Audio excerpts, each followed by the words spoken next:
La bandera era más importante que la muerte. Adelante, adelante, que suenen las gloriosas fanfarrias. Todavía lo recuerdo. La juventud no conoce el peligro. Eso fue lo que pasó. Lucharemos contra aquel que se oponga a nosotros. La bandera era más importante que la muerte. Eso fue lo que pasó. Nunca había visto a un inglés, pero les odiaba. Pasó mucho tiempo hasta que el odio desapareció. Entonces éramos tan fanáticos. Más tarde, lo primero que te preguntas es ¿por qué tuvo que suceder? Si ahora los que fueron enemigos son amigos, ¿no podíamos haberlo sido también entonces?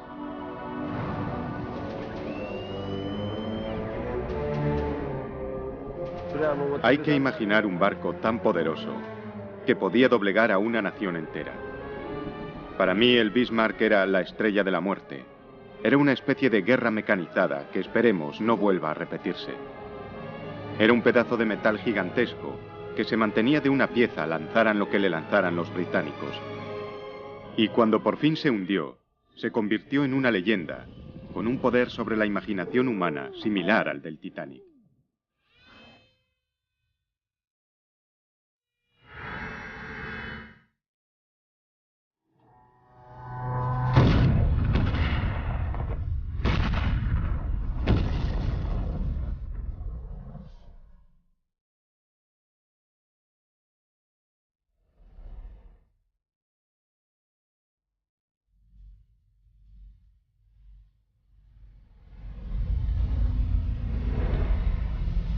Una expedición de James Cameron, Bismarck.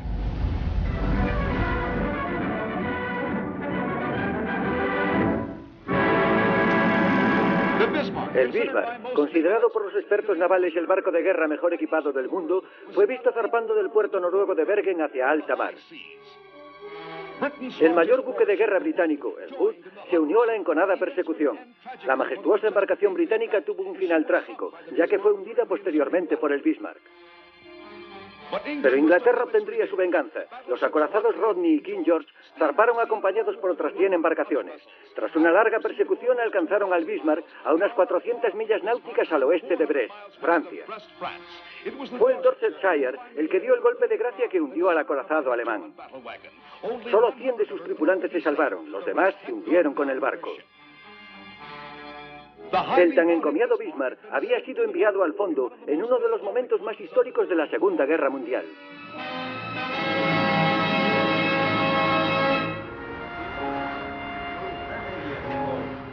En el 60 aniversario del hundimiento del Bismarck, varios supervivientes se reúnen para recordar el pasado. Este año, en un gesto extraordinario, han invitado a los hombres de los barcos ingleses que les hundieron. Este era mi puesto. Aquí arriba. Aquí arriba. En el King George. Se conocieron siendo enemigos. Ahora, 6 décadas después, se reúnen como amigos. Por supuesto. Aquel fue un gran momento, ¿a que sí? Lo más sorprendente es que aquí están estos hombres que tienen 78, 79, 80, uno de ellos tiene 84, y puedes entender por qué son supervivientes. Aquí tienes cientos y cientos de hombres yendo a las aguas frías del Atlántico Norte. Estos son los hombres que lo consiguieron. Es decir, entiendes el motivo, por qué tienen ansias de vivir. Están sanos, están en forma. Hombres de 80 años que podrían dejarme atrás al doblar la esquina. Realmente los admiro. Puedes ver que tienen espíritu, un espíritu de vida en ellos. ¿Es usted? ¿Qué ha puesto? Usted era un apuesto demonio. Sí, sí. Era un oficial. Sí, sí. Veía los proyectiles venir hacia nosotros. ¿Se podían ver por el aire? Oh, sí. Vimos todos los nuestros yendo hacia el Bismarck. No sabía eso. ¿Podían ver los proyectiles? Desde donde yo estaba, sí. Sí, creo que... Obviamente estamos hablando con los que quieren ser entrevistados y con los que pueden hablar sobre ello, los que se han reconciliado con el pasado o los que necesitan recordarle a la gente que lo sucedido es más importante que el dolor que pueda suponer volver a ese lugar de nuevo con sus recuerdos. Pero sé que han dicho que cuando volvieron a casa, después de la guerra, no pudieron decirles a sus amigos que había cosas sobre las que no podían hablar porque la gente no lo hubiese entendido. ¿Qué fue lo que sintió cuando vio el Bismarck por primera vez, cuando se subió al barco? Pensé, Dios, este barco es enorme. Y pensé, estando en este barco, nada malo puede pasarte. Todos mis colegas decían, este barco es insumergible. Te sentías realmente seguro dentro de él, eso pensaba. El tamaño del barco, como pueden ver, era realmente sobrecogedor. Fue el número 1, el barco más moderno de su época. Ningún país tenía un barco tan moderno como este. Los barcos que hubo después del Bismarck aprendieron muchas cosas de nosotros y de él. En aquella época todos éramos muy jóvenes. Yo tenía 18 años de edad y debo decir que estábamos totalmente convencidos de lo que hacíamos. Hoy en día no haríamos lo mismo, claro está. Pero en aquella época todos pensábamos que lo que hacíamos estaba bien.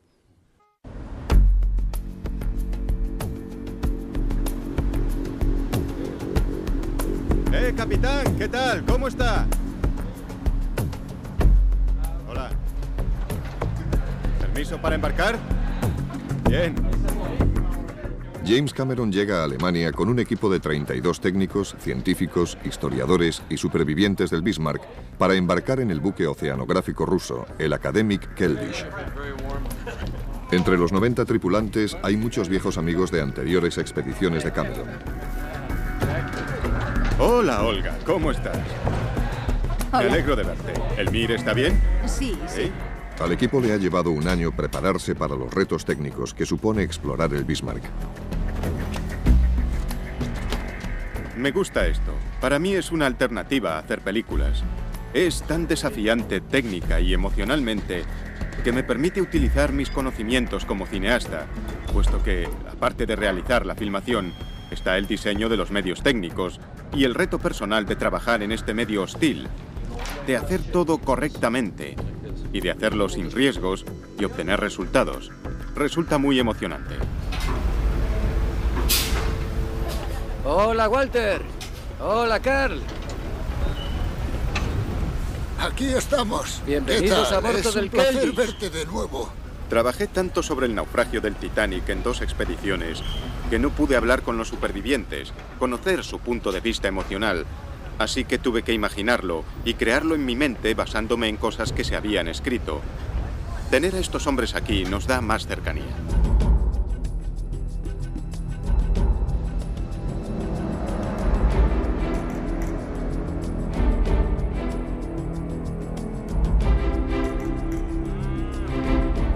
Es todo un placer navegar por este bonito canal. Con tan buen tiempo y este verde paisaje que nos rodea, me recuerda a la época en que atravesé el canal. Entonces lo recorrí 2 veces. Cuando el Bismarck entró en servicio, zarpó hacia el Mar del Norte, atravesando el canal de Kiel, para iniciar sus pruebas en el mar. 6 décadas después, el Keldysh realiza la misma ruta. Viéndolo ahora, yo diría que fuimos utilizados por el gobierno de aquella época, no me cabe la menor duda. Éramos unos hombres jóvenes que estábamos arriesgando nuestras vidas, pero ¿por quién? ¡Tengo la bandera! ¡Hemos vencido! Así fue como crecimos. Yo nací en 1923. Cuando Hitler subió al poder tenía 10 años. Realizábamos la instrucción en las juventudes hitlerianas y los sábados había fiesta nacional. En aquella época hacíamos todo tipo de deportes, prácticas de tiro, etcétera, etcétera. Yo estaba en las juventudes hitlerianas de la Marina. El fin era jugar, entrenarse y prepararse para la guerra real.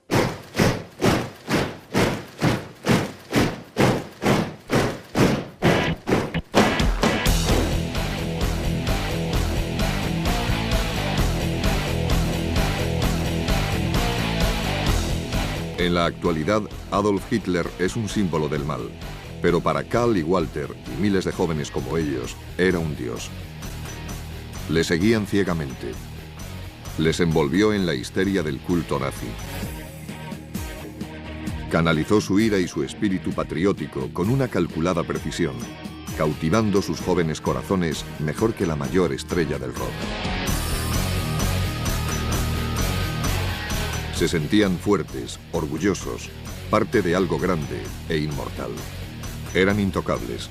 Los pensamientos sobre la muerte, tanto la suya como las que les iban a ordenar cometer, eran ahogados por el clamor del Sieg Heil. ¡Sieg Heil!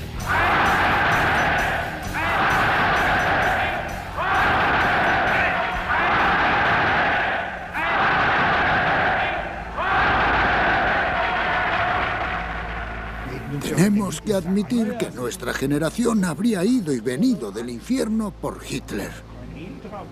No me importa decirlo. Estábamos orgullosos de poder morir por la patria. Sí. Resulta irónico, pero Eso era me pasó así. a mí también. No lo eras. Como si fueras un héroe por hacer eso. En absoluto. Bien, aquí estamos viendo el lugar donde se construyó el Bismarck. Aquí. En toda esta zona fue donde se construyó y donde se botó al agua. Bautizo este barco con el nombre de Bismarck.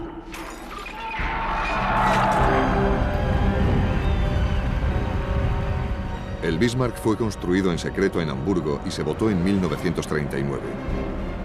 Era la encarnación del tremendo ego de Hitler y una catedral de acero.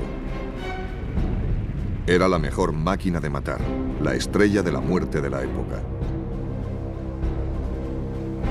Con 251 metros de eslora máxima, era casi tan largo como el Titanic, pero tenía 9 metros más de manga y estaba tan armado que pesaba casi el doble. A pesar de su peso, podía navegar a casi 32 nudos, propulsado por unos motores que generaban 150.000 caballos de vapor. Cada cañón, de 381 milímetros de calibre, pesaba 113.000 kilos. Podían destruir un barco a 15 millas náuticas. El blindaje lateral era de una avanzada fórmula de acero de 330 milímetros de espesor, diseñado para resistir los torpedos y los proyectiles de mayor calibre. En este lado, todavía pueden verse las planchas blindadas del Bismarck. La reconozco por la incisión hecha para analizar el acero. Escuchen, es bueno, ¿eh? Bastante bueno, ¿verdad? La estrategia naval de Alemania era despiadada. El objetivo del Bismarck era dar caza a los convoyes en el Atlántico Norte y destruir los barcos que llevaban comida y suministros a Inglaterra, obligándola así a rendirse debido al hambre. Hundir los barcos y matar a las tripulaciones. Nada de prisioneros.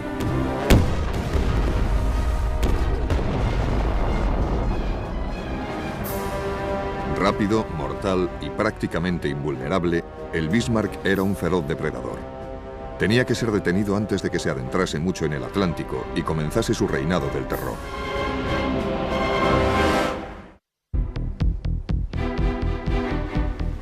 Fue la tarde del 22 de mayo cuando el Keldysh zarpó hacia el oeste de Dinamarca. 61 años después de que el Bismarck también zarpase hacia el oeste, hacia mar abierto, tras haber abandonado el abrigo del puerto noruego. El Keldysh no tiene ni armas ni blindaje. Es un barco de paz. El mayor barco oceanográfico de investigación del mundo. La palabra rusa Mir significa paz.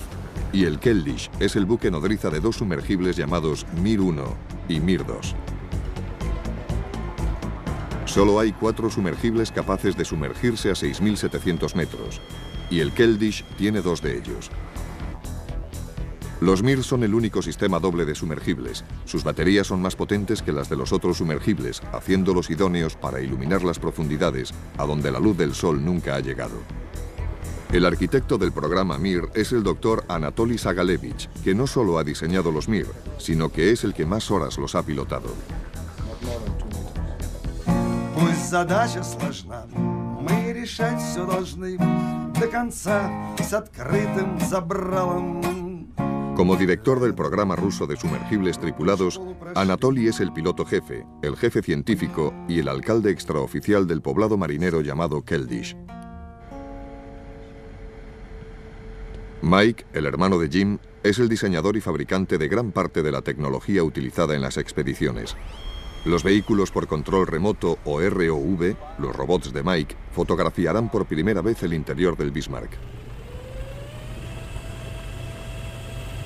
Sus apodos son Jake y Elwood.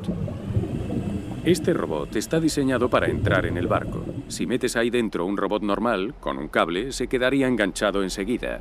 Este ROV va soltando su propia fibra y la suelta como una araña tejiendo su tela. De modo que si al doblar una esquina encuentra un montón de escombros, se limita a soltar más. Puedes entrar por una puerta o ventana y salir a un lugar diferente del barco.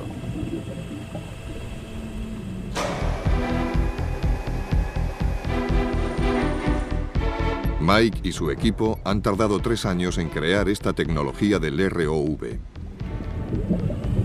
Había que pensar en todos los escenarios posibles y en cómo el ROV iba a desplazarse por el barco y qué se necesitaba.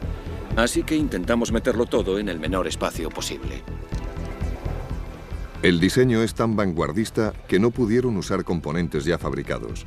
Cada parte fue diseñada y construida desde cero.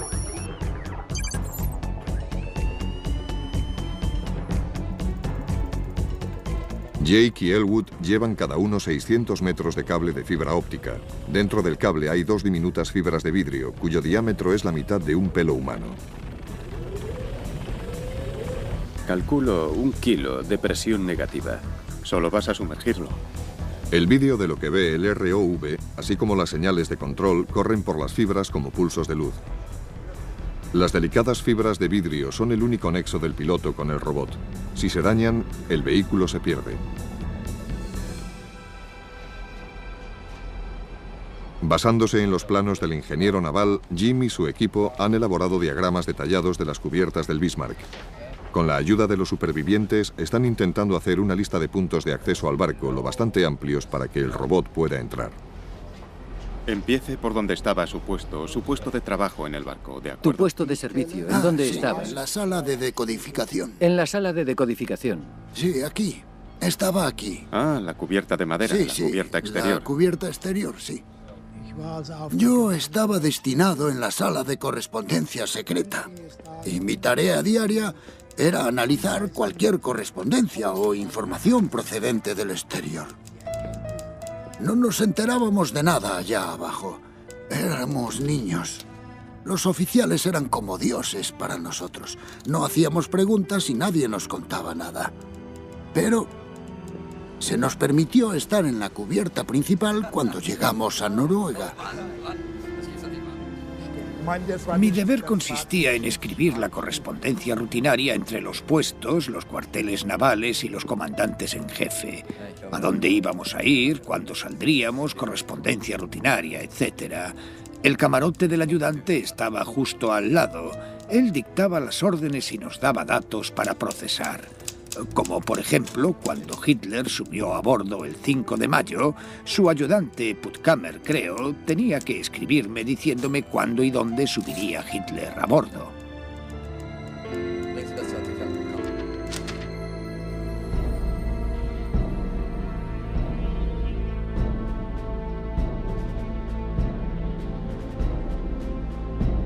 El almirante Lutzen se hizo cargo de nuestro destacamento la semana anterior a zarpar. Odiábamos a Lutzen.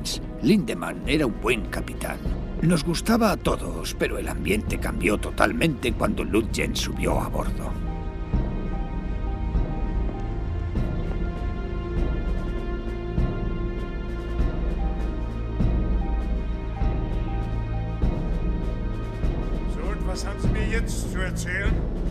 ¿Qué intenta decirme? Haga lo que le he ordenado. No admito discusiones, capitán. El almirante Lutzen era conocido como el hombre de la máscara de hierro, porque su rostro era impenetrable como el acero.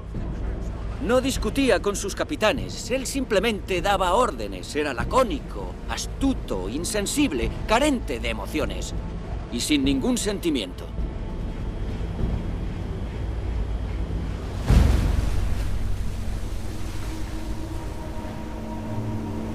Yo soy el Bismarck el 24 de mayo de 1941. Estoy saliendo del estrecho de Dinamarca con el Prince Eugen por delante. Tú eres el Hood y el Prince of Wales. En el horizonte casi no puedo divisar tus dos barcos. Hay una distancia increíble. Ambos nos movemos muy rápido. Yo voy a 27 nudos y casi no puedo ver tu superestructura. Imagina disparar tan lejos. ¡Barco enemigo! ¡Cañones listos, señor! El Hood y el Bismarck viraron a toda máquina para enfrentarse como dos caballeros medievales. El Hood dispara primero.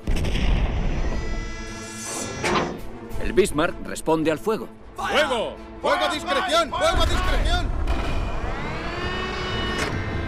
Cuando disparas a 25.000 metros, estás disparando salvas. 4 u 8 proyectiles. Si pretendes alcanzar el barco de guerra del enemigo, disparas y observas los detalles desde la torre. Ves dónde caen los proyectiles. Y alguien grita, largo, corto, cerca. Y en cuanto alguien grita cerca, empiezas a disparar más veces seguidas.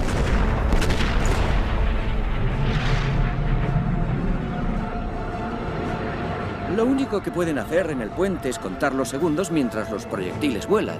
Y tú te limitas a seguir lanzando proyectiles, uno tras otro, cercándolo, algunos cortos, otros lejos, y por fin, el impacto mortal. ¡Blanco! ¡Blanco! El pañol de municiones había sido alcanzado. La explosión partió la popa del barco. Mientras el Hood se hunde, la artillería de proa dispara la salva final.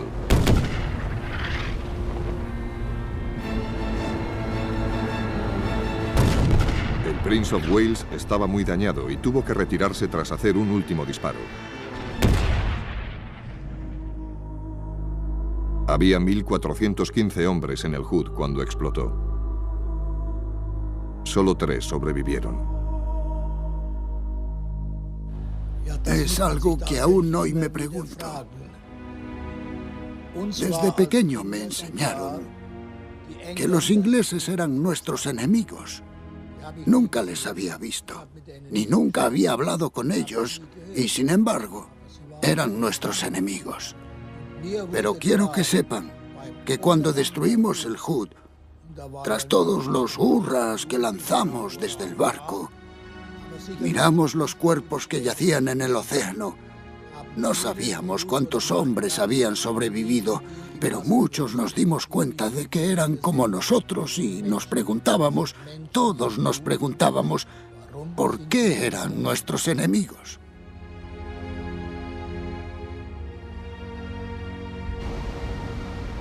Walter y Cal se han despertado antes del amanecer para rendir homenaje a los hombres del Hood que murieron a esa hora, hace 61 años.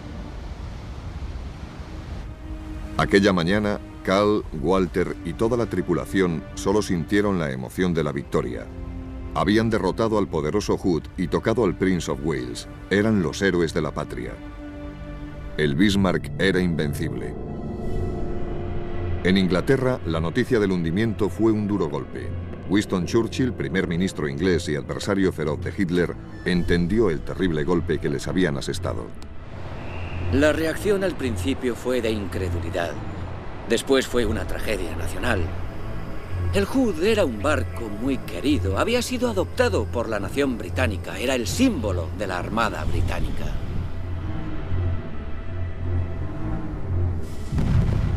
Y ahora, aquel símbolo había sido destruido con una facilidad pasmosa. Fue un golpe mortal para el espíritu inglés en un momento crítico. En aquellos días, los ingleses estaban aterrorizados por los horrores de los bombardeos nocturnos y tenían hambre, ya que sus líneas de suministro eran cortadas poco a poco. Los gigantes nazis parecían imparables. Churchill comprendió los riesgos y respondió con una furia calculada. Ordenó a todos los buques de las fuerzas navales atacar al Bismarck.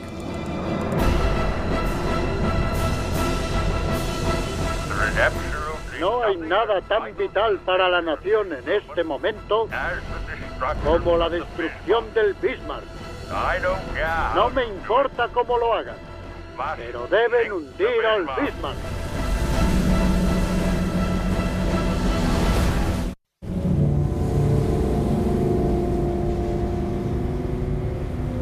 Estoy teniendo unas sensaciones muy fuertes. Voy recordando más cosas a medida que nos acercamos. Puedo sentirlo perfectamente en mi estómago. Siento como un profundo agujero. Con 6 décadas de diferencia, el Bismarck y el Keldysh navegan por el mismo lugar del océano, el mismo día, prácticamente bajo condiciones meteorológicas de tormenta idénticas. Es una extraña coincidencia. El Bismarck navegaba a salvo en medio del temporal frente a la costa de Francia. Los británicos estaban muy lejos como para detenerlo. Cal y Walter creían que tenían la victoria asegurada. Todavía pensábamos que podríamos conseguirlo. Al menos eso era lo que yo pensaba. Pero el destino es caprichoso.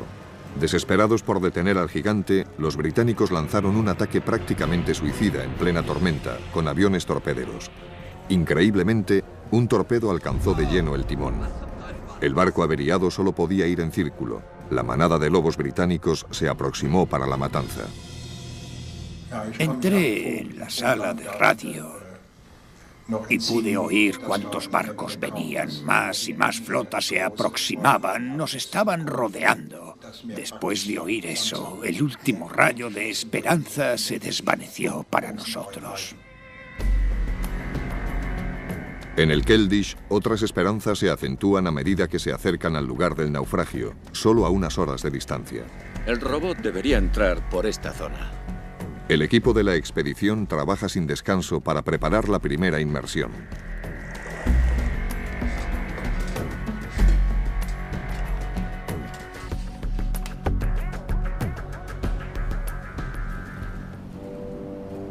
Al amanecer de un día gris, la mañana del 27 de mayo, la tripulación del Bismarck intentaba prepararse para la batalla. A las 8:47, el almirante John Tolby, comandante británico, ordenó abrir fuego a sus acorazados Rodney y King George V. El Rodney y el King George se acercaron rápidamente disparando un proyectil tras otro.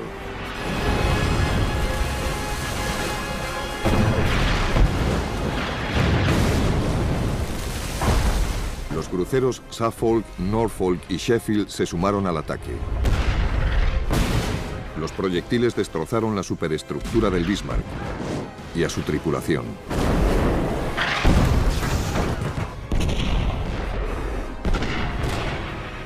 En total, 2.876 proyectiles fueron lanzados contra el Bismarck. El despiadado ataque duró 1 hora y media, dejando el casco del Bismarck en llamas. Pero seguía resistiéndose a hundirse. Contrariado, el almirante británico ordenó al crucero Dorsetshire lanzar sus torpedos. Hizo 3 impactos. 5 minutos después, a las 10:40 de la mañana, el Bismarck se hundió y desapareció en el abismo. 27 de mayo, 10:40 de la mañana. Llegada al lugar del hundimiento. Con un inquietante paralelismo, el Keldysh llega al lugar exacto 61 años después, casi a la misma hora. Para Cal y Walter, el presente choca con el pasado.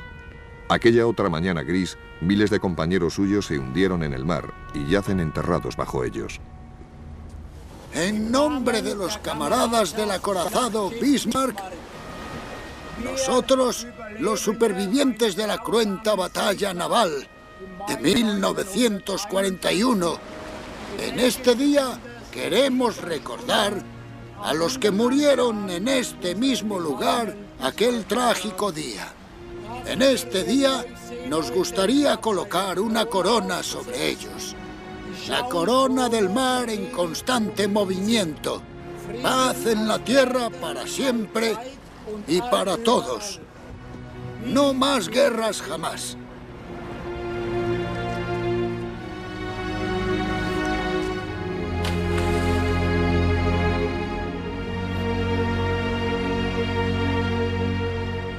Ustedes no se pueden ni imaginar lo mucho que me afectó mirar al agua y recordar lo que ocurrió hace 61 años en este mismo lugar, luchando por salvarme y sabiendo que soy uno de los pocos afortunados que sobrevivieron a aquella catástrofe. Bien, punto 1. Hacemos una buena pasada, filmamos todo el descenso. Punto 2. Nos reunimos aquí, ¿vale? Y después hacemos unas fotos en esta zona. Tratándose de una tumba de guerra, el buque no puede ser perturbado. Los análisis forenses deben hacerse sobre las imágenes, así que la coordinación entre la luz y la cámara es fundamental. Sí, movimientos pequeños, muy pequeños. Dejamos que el movimiento nos lleve. Genia Shemaev es considerado uno de los mejores pilotos de sumergibles del mundo. Si el Mir puede hacerlo, Genia también.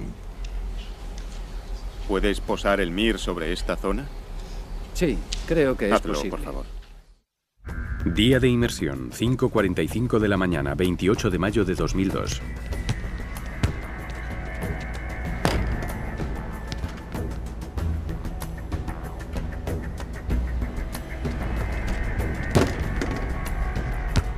Hola, buenos días a todos. ¿Qué tal? Buenos días. Buenos días. ¿Podemos empezar? ¿Estamos todos? Genia, cuando estés en el fondo, si ves escombros o marcas de deslizamiento o algo así, solo queremos que... La ceremonia más importante del día de inmersión es el encuentro de los Mir. Para ello, los planes de inmersión se revisan al detalle. Los estudiaremos después. Sí, y si tenemos tiempo, por supuesto. Siguiendo la tradición rusa, hay que firmar en el libro de Lidia antes de entrar en el Mir. Cuando ves a Lidia con el libro, ya sabes que toca inmersión. Atención. Suerte a todos.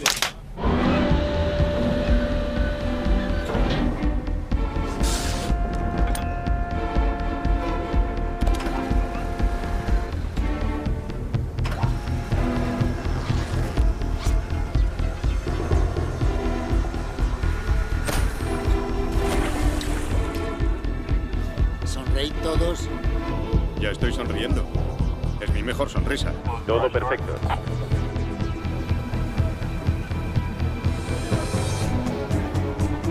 Siempre hay pequeñas cosas en las que no piensas. Gracias.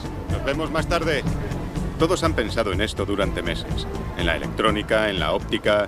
Tenemos las coordenadas del GPS. Sabemos cómo llegar al lugar del hundimiento. Sabemos cómo descender. Pero siempre habrá algo en lo que no has pensado. Es lo que yo llamo el factor X. Y podría ser una parte insignificante la que falle en un momento dado.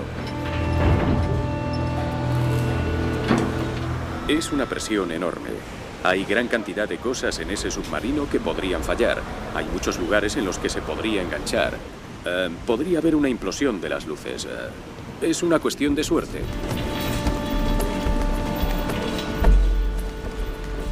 No me preocupa mucho la seguridad personal. Los rusos saben lo que hacen con sus sumergibles. Los Mir son muy buenos. Han sido probados a 6.000 metros. Así que me siento bastante seguro. Pero bueno, no puedes evitar pensar en el hecho de que estás enfrentando tecnología e inteligencia humana a la fuerza del océano. Y el océano no es una fuerza trivial que puedas menospreciar.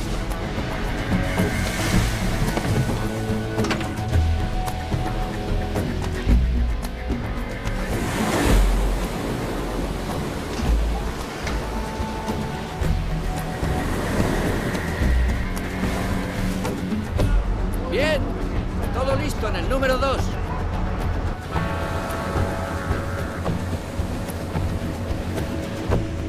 Me gusta esto. No querría estar en otro lugar. Significa mucho para mí. Es como estar en un helicóptero. Me encanta pilotar helicópteros y esto se parece mucho. Entraña ciertos riesgos. Tienes que ser preciso y saber lo que haces. Asusta el lugar al que vamos. O sea, a 4.800 metros de profundidad.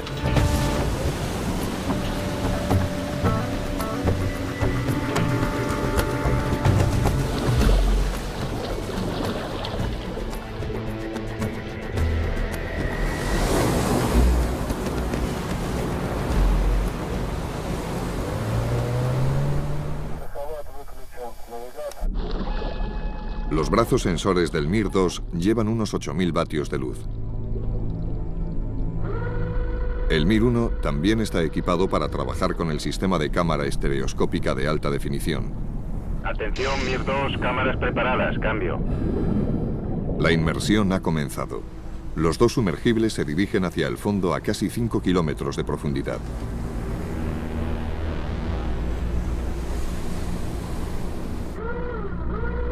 La caja protectora de la cámara, también construida por Mike, tiene el mayor volumen que nunca se haya colocado a un sumergible pilotado. Cualquier fallo en el diseño podría causar una implosión. El efecto sería similar a una carga de profundidad con una onda expansiva que reventaría el casco del submarino y los mataría a todos en el acto. Bien, reloj en marcha, casetes preparados. Los 4 casetes grabando. Es un examen triple en la inmersión. Triple revisión. Sí. A lo largo del lento descenso, la presión aumenta inexorablemente. Alcanzará los 490 kilos por centímetro cuadrado. Dentro del sumergible está la esfera de la tripulación. Esta burbuja de acero resiste la fuerza de una columna de agua de 4.700 metros sobre ella. La presión total en su superficie será de 70 millones de kilos. Tiempo de inmersión 6 minutos 9 segundos. En los primeros 150 metros, toda la luz de la superficie desaparece. La temperatura desciende a prácticamente bajo cero. Dentro, todo está húmedo por la condensación. El descenso de 4.800 metros hasta el fondo tardará 3 horas. El Bismarck hizo el mismo recorrido en menos de 10 minutos.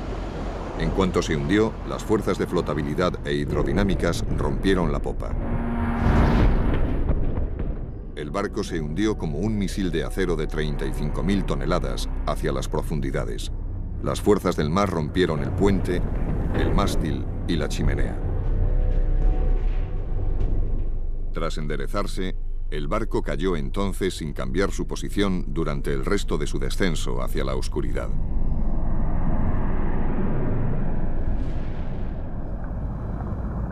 Bien, Mir-2, estamos a unos 30 metros del fondo.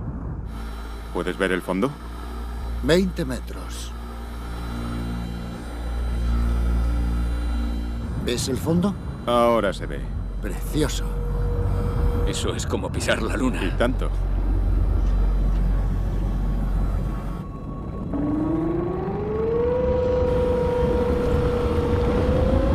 Increíble. Mirad eso. ¿Qué es? Oh, el fango que estamos levantando. Tras bajar 4.800 metros, el Bismarck cayó con una fuerza tremenda. El impacto formó un cráter y lanzó una gran nube de escombros. Mir-2, aquí Mir-1, estamos en el fondo. Profundidad, 4.820 metros. Tiempo de inmersión transcurrido, 3 horas, 15 minutos, 23 segundos. En algún lugar podremos entrar. Estamos mirando hacia la ladera. Sí, frente a la montaña. El Bismarck ha impactado contra la ladera de una montaña volcánica marina. Empieza a deslizarse hacia abajo, formando una profunda depresión en los fondos de arcilla. Entonces, 100.000 toneladas de agua son desplazadas por el impacto del barco, convirtiéndose en una corriente turbia de sedimentos, una especie de avalancha líquida. La corriente de sedimentos empuja al barco, dejándolo de costado sobre la ladera. Partes del barco que han impactado contra él están ahora alejadas. El casco arrasa el fondo marino iniciando una avalancha. La proa surca el lodo atravesando la ladera hacia el oeste. El Leviatán por fin se asienta. Se ha deslizado 1 kilómetro montaña abajo. Todo este fondo ha sido afectado. Estamos en medio de la avalancha. Se puede ver dónde cayó y se rompió el barco. Ese barco llegó arrasando por aquí. Quizá estemos en la marca de deslizamiento. Se puede apreciar la forma en el sonar, a la derecha. Esto me parece que es la marca de deslizamiento. Vaya, mirad lo profundo que está.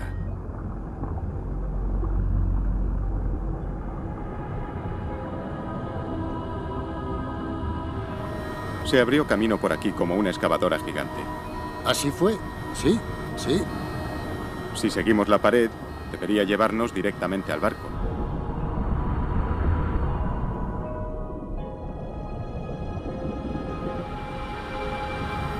Sí, ya veo algunos restos. Veo botas. ¿Dónde has visto botas? ¿A la izquierda? A la izquierda, sí. Oh, ahora puedo verla. ¿Solo una bota? Sí. Es la bota de un oficial, ¿no?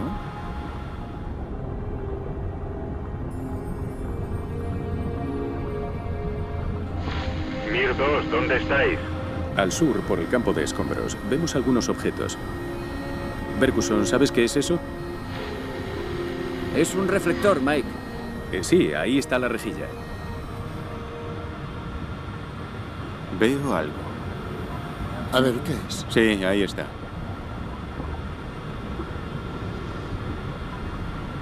Sea lo que sea, es grande.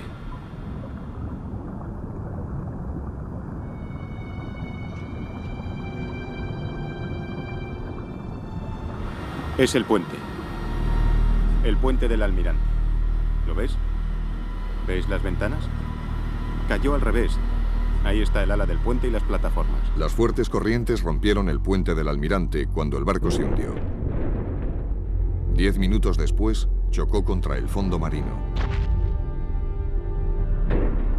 Después, el casco del Bismarck lo empujó a un lado y quedó al revés. Realmente te haces una idea de lo grande que era. Es enorme. Es como un edificio de 4 pisos caído del cielo.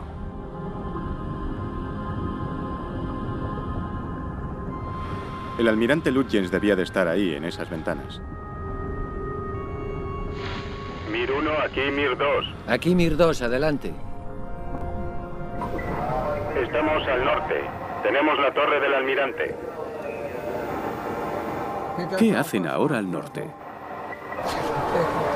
Seguid nuestras coordenadas ahora, donde está el puente del almirante. Tenemos que movernos a la derecha. Bien, nos dirigimos hacia ahí. Hay que ajustar un poco el sonar.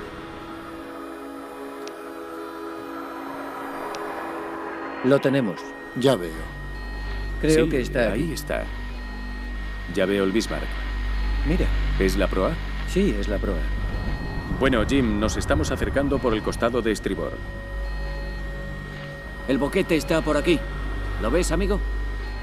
Sí, sí, ahí está.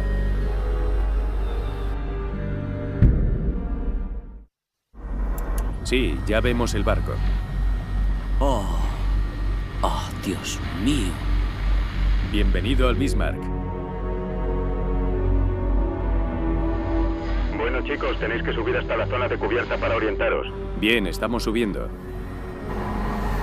Dios mío, esto es increíble. Es como si escalásemos una montaña. Ahí está el cinturón acorazado.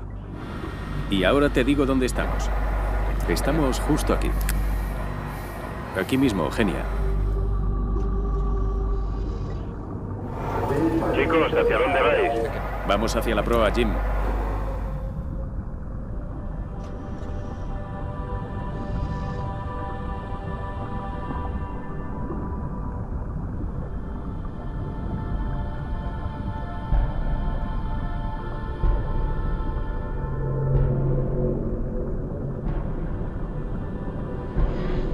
Estamos justo debajo de vosotros.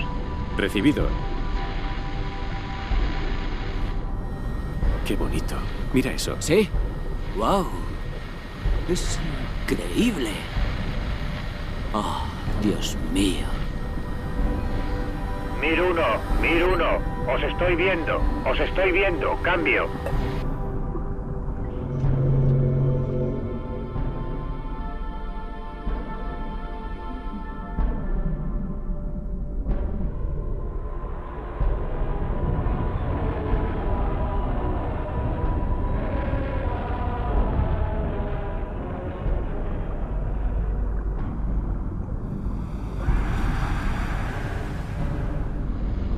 Bien, nos dirigimos a popa por la cubierta. Puedo ver algo de la esvástica.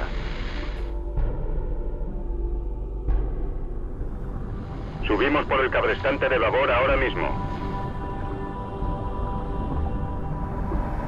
Se ven los sedimentos del deslizamiento sobre la cubierta, pero la teca está toda aquí. Mirad, ¡bum!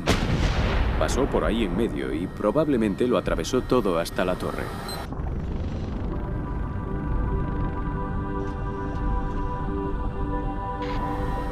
Hay una barbeta enorme. Sí, esa es Antón. Mir 1, ¿dónde estáis? Os he perdido. Cambio. Mira esa enorme abertura, justo donde estaba la torre. Estos enormes cilindros de 5 pisos, o barbetas, eran los soportes de las 4 grandes torres de artillería del Bismarck. Las torres se mantenían en su posición solo por la gravedad, y cuando el barco se hundió, se desprendieron hacia el fondo.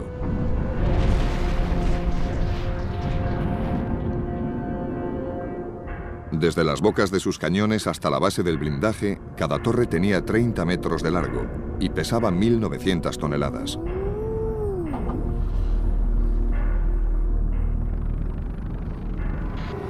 Veo un antiaéreo. Una parte parece estar intacta. Bien, el siguiente paso es subir hasta el puente del capitán. Cambio. Arriba, Genia. Subiendo. ¿Pero este cristal es de aumento o no? Ligeramente. Ligeramente. Tiene un poco de aumento. Oh, Dios mío, es enorme.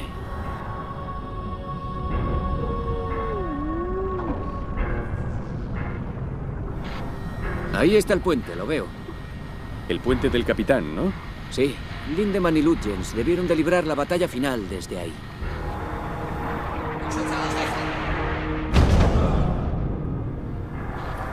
Fue alcanzado, mira.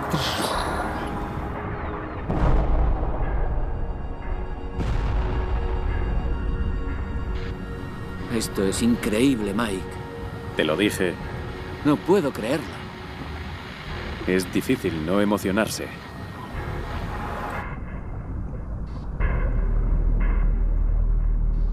Los sumergibles se dirigen a popa por las torres de artillería secundaria. Parecen sorprendentemente intactas. Las torres secundarias del Bismarck eran tan grandes como las principales en los demás buques de guerra.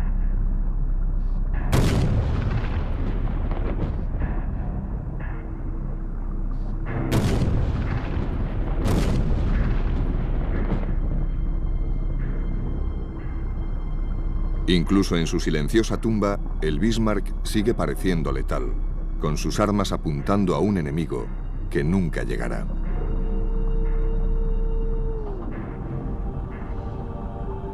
Los cañones ahora están en silencio.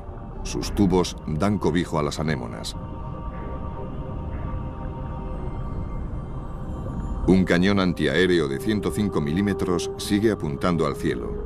Un eterno vigía bajo un cielo nocturno que nunca verá el amanecer.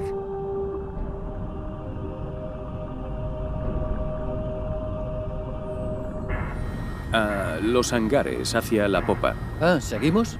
Sí, hacia la zona de atrás de los hangares. Ahí está la catapulta. Ahí está, la porta del barco, ahí. ¿Sí?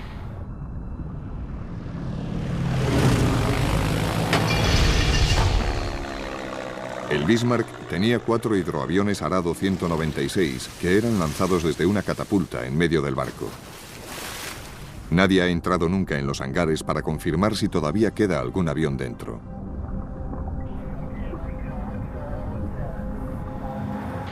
Bien, estamos a punto de abrir la puerta. ¿Abrimos ya? Bien, estoy saliendo. ¿Saliendo? Todo bien. Mike, dime cuál es la situación. Parece que es neutral. Listo para salir cuando tú digas, cambio. De acuerdo, recibido. Adelante. Veamos cómo bajas a la zona de hangares, cambio. Recibido.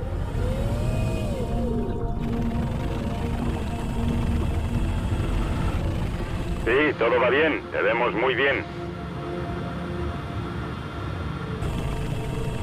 A pesar de los casi 620 kilos por centímetro cuadrado de presión, el submarino de Mike funciona perfectamente. Es el momento de realizar su cometido. Entrando en el hangar. Recibido.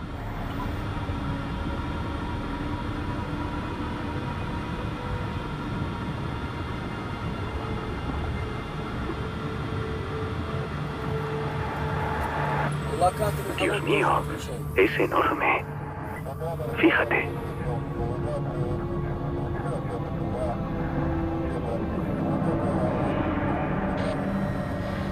Voilà, un avión. Restos de avión. Mira, está la cabina. La cabina, Genia. Genia, ¿ves el avión? Es el fuselaje. ¿Es un avión? Sí, es el marco de la ventana.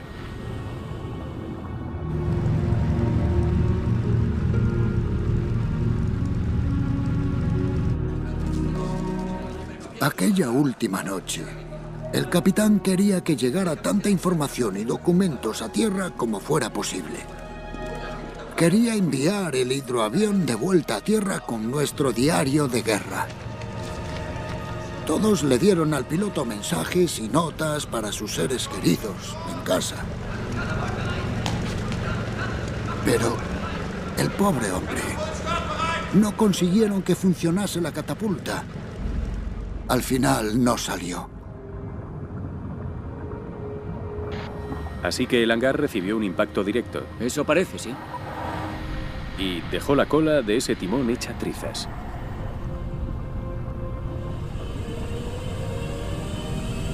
Es como estar fuera de tu cuerpo. Como si te convirtieras en submarino y te olvidaras de dónde estás. Ves el sumergible y dices, ahí está el Mir 2. Un momento. Yo estoy en el Mir 2.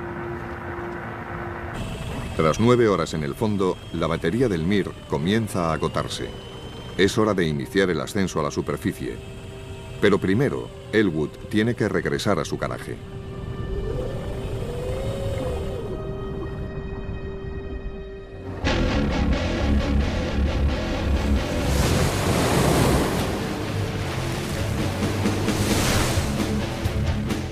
Sin el coraje y la pericia de cowboys como Vladimir Petrovsky, no sería posible recuperar los Mir.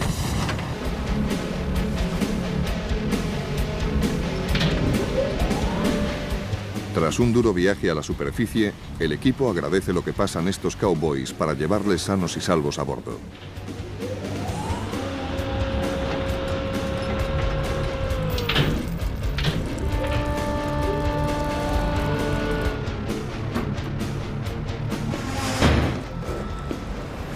Es un lugar espectacular, realmente espectacular. Además, capitán!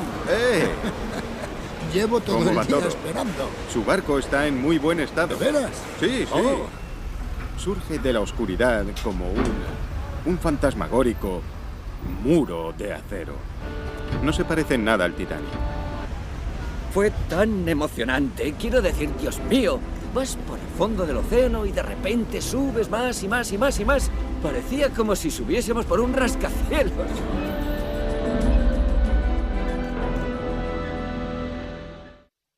Es lo que quiero que hagáis.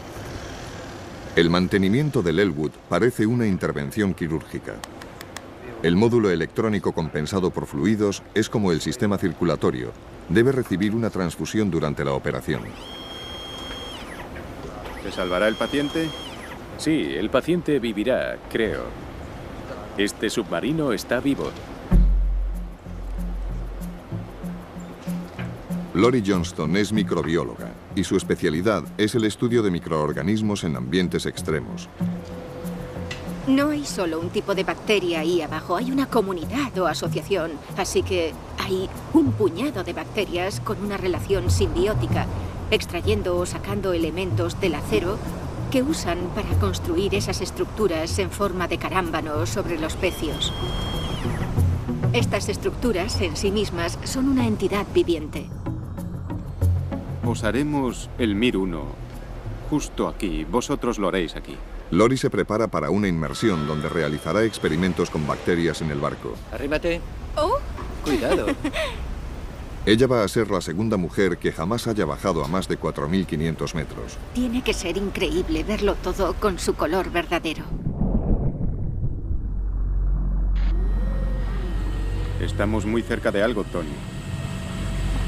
¿Ves esa cosa? ¿Qué crees que es?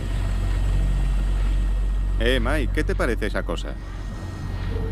¿Qué otra cosa podría ser una estructura redonda con varios niveles, sino la parte central de la torre? Sí, es la torre de artillería. ¿Conoces la gran torre principal? Tiene una parte larga debajo. Las torres de artillería, de 1.900 toneladas de peso cada una, chocaron contra el lecho y se enterraron de inmediato. La estructura interna de las torres tenía 4 alturas y puestos para 21 hombres. Ahora, dichas estructuras están sobre las torres como monumentos. El equipo puede identificar esta torre por el número de plataformas y su posición en el lecho. Es la Torre Dora, la que estaba más a popa. Durante los últimos minutos del Bismarck, Cal, Walter y Heinz se refugiaron detrás de la Dora justo antes de tirarse al mar. Esto es algo muy interesante, chicos. Creo que hay un tubo saliendo del fango. Está un poco más a tu izquierda. Recibido, lo vemos.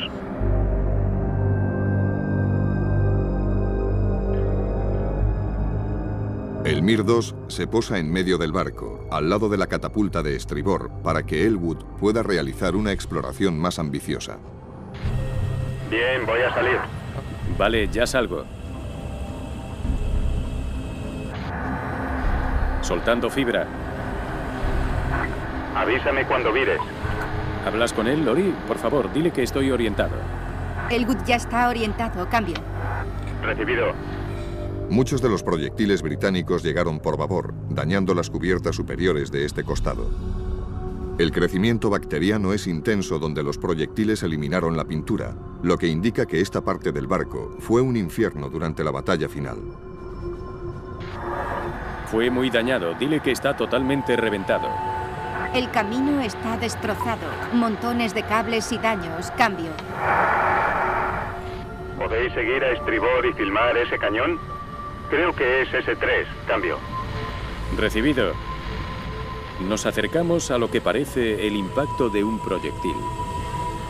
Todas las torres secundarias tenían uno o más agujeros de proyectiles de calibre medio, proyectiles de 150 o 200 milímetros que perforaron el blindaje para estallar dentro, matando a los soldados de artillería al instante. Mira, ahí está la barbeta. La barbeta de la Torre Dora. La estructura interna de la torre, la del campo de escombros, iba ahí dentro.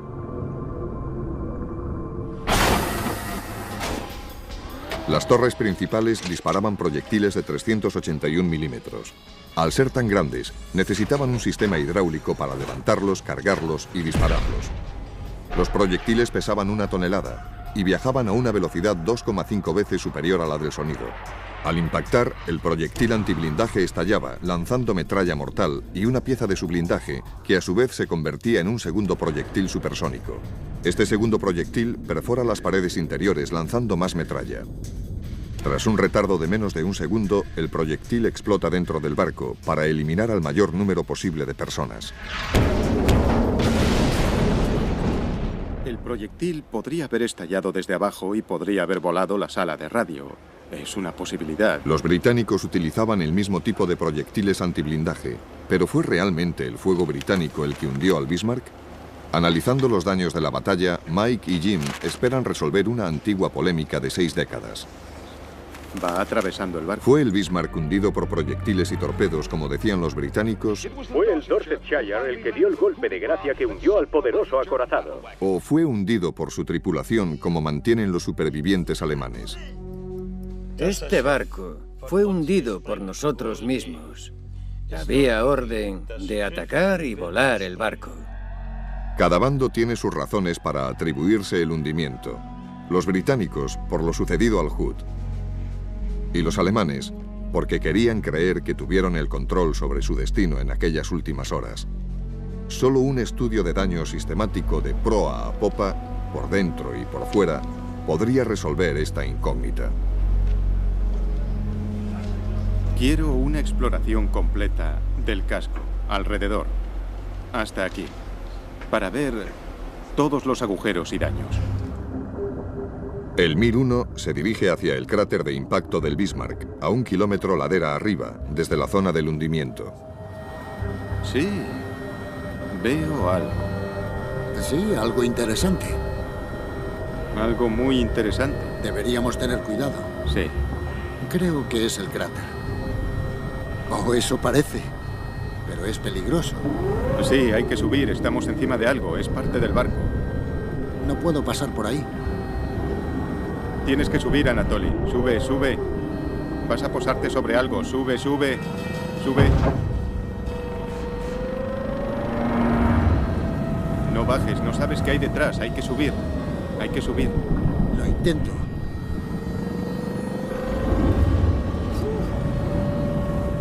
La enorme pieza del casco que yace lejos del Bismarck es un misterio. Posteriormente, será la clave para desvelar el secreto del naufragio. Hemos aterrizado justo encima de esa maldita cosa. De repente bajé y era un cráter. Sí, con un barco dentro. Sí.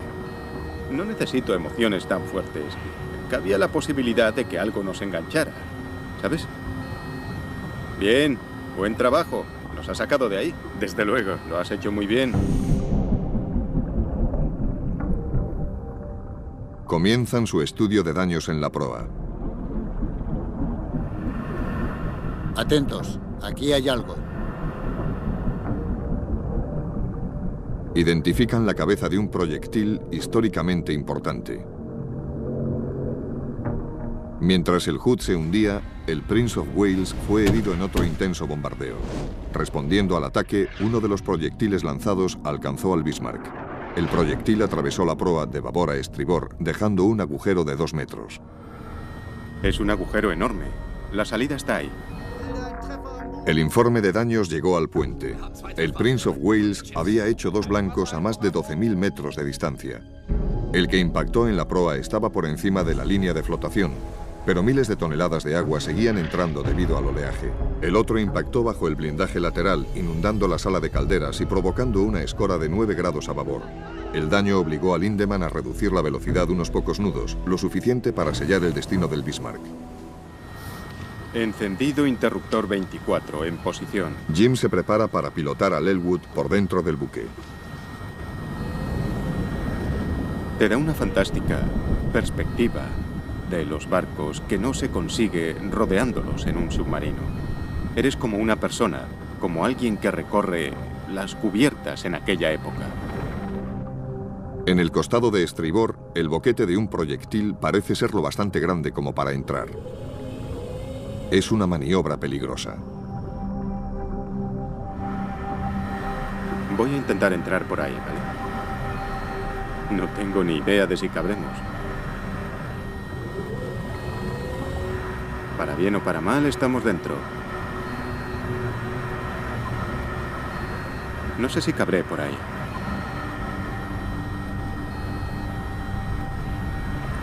Bien, cabemos. Estupendo. Ya estamos oficialmente dentro del barco. Mira, fijaos en los daños. Vaya. Si giro a mi derecha, debería haber una puerta. Ahí está la puerta. Interesante crecimiento alrededor de la puerta. Sí. Ahora estamos entrando en algo. Creo que es la oficina de Carl.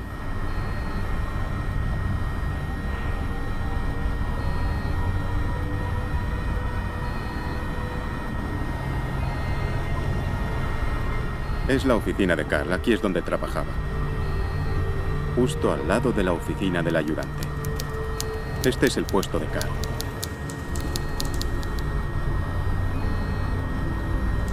Lo comprobaremos. ¿Ve la silla? Tiene que decirnos si le resulta familiar.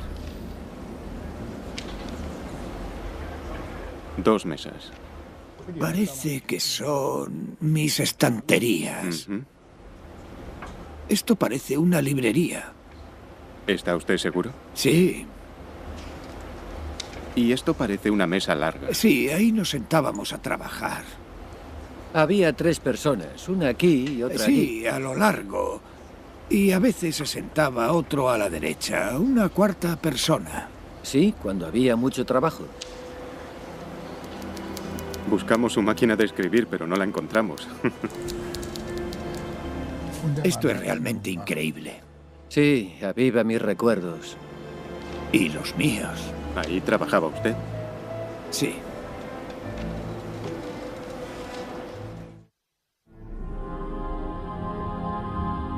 Un rasgo llamativo del hundimiento es que falta la popa. Los últimos 15 metros simplemente no están. Aunque el núcleo del buque estaba blindado, la popa no. El fino acero se abrió como cortado por una guillotina. Estamos viendo el mamparo de popa. El mamparo blindado, toda la popa fue seccionada. Si el barco estuviese intacto, estaríamos dentro en este mismo momento. La cubierta de popa está ahí. Es interesante ver cómo se destrozó esta cubierta de teca. Tuvo que ser muy violento. No pudo romper hacia arriba. Debió de partirse desde el borde debido a una inversión de la flotabilidad, ya que se rompió en esa dirección. Esa es la esvástica. Por ahí caminó Hitler cuando estuvo inspeccionando el barco. Estamos sobre la esvástica ahora mismo. Seguimos adelante. Bien, ahí está la hélice. La hélice de estribor. Bajo la popa seccionada, el equipo de inmersión busca pruebas del famoso ataque de los aviones torpederos Swordfish. Afectado por los proyectiles lanzados desde el Prince of Wales, el Bismarck estaba en la línea de tiro de los biplanos. Uno de sus torpedos causó su final. Pero nadie ha visto realmente los daños. Ahí está el timón. Parece que el timón quedó incrustado en la hélice. Bien, esa es la hélice central y eso el timón.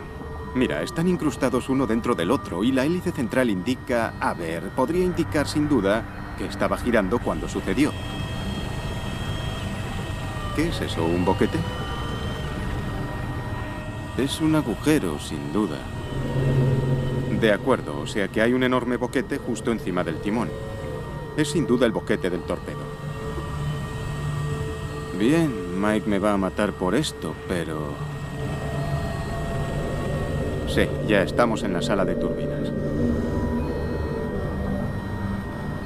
Ahora mismo estamos viendo el mamparo de popa. Han encontrado un boquete hecho por un solo torpedo, que cambió la historia. Saben lo desesperada que es la misión. Muchos de estos hombres nunca habían pilotado un Swordfish y los que lo habían hecho no había sido en combate. Debido a la oscuridad y al mal tiempo, les lleva casi 2 horas localizar el Bismarck. Cuando lo hacen, lo rodean, le atacan por babor, por estribor, sin pensar en su propia seguridad. Se enfrentan a un barco que ha desplegado una gran cortina de fuego antiaéreo. Ellos están pilotando aviones lentos y antiguos, pero están desesperados por alcanzarle. Una y otra vez se mantienen sobre el mar, alzándose sobre sus cubiertas, dirigiéndose hacia el fuego antiaéreo, intentando esconderse en las nubes, haciendo todo lo posible para intentar que sus torpedos alcancen los costados. Fue un ataque valiente, uno de los ataques más valientes de la guerra. Lanzaron torpedo tras torpedo, pero el Bismarck los esquivó todos, excepto uno. Por increíble que parezca, un solo torpedo le asestó un golpe mortal en el timón de estribor, averiando el barco, que solo podía navegar en círculos. Habían descubierto su talón de Aquiles. Desesperada, la tripulación intenta reparar los daños, pero el agua que entra por el boquete les obliga a retroceder. Nunca llegaron a saber el alcance real de los daños. Bien, ahora estamos mirando por el agujero. Así que si bajo, debería salir. Sabiendo lo que sabemos ahora, por mucho que hubieran hecho, la tripulación del Bismarck no habría podido hacer nada para desbloquear el timón. Lindemann mandó un escueto mensaje por radio a la comandancia naval. Imposible gobernar el buque. Lucharemos hasta agotar el último proyectil. Larga vida al Führer. El carácter repentino e irrevocable del mensaje dejó atónitos a los tripulantes y a los radiotelegrafistas de a bordo. La noticia corrió entre la tripulación. La esperanza se tornó desesperación. Les habla el capitán. A primera hora de la mañana, el capitán Lindemann anunció que podían coger lo que quisieran de las bodegas. Sus palabras sonaron como una sentencia de muerte. Faltaban pocas horas para el amanecer. Los hombres se preparaban para la batalla final.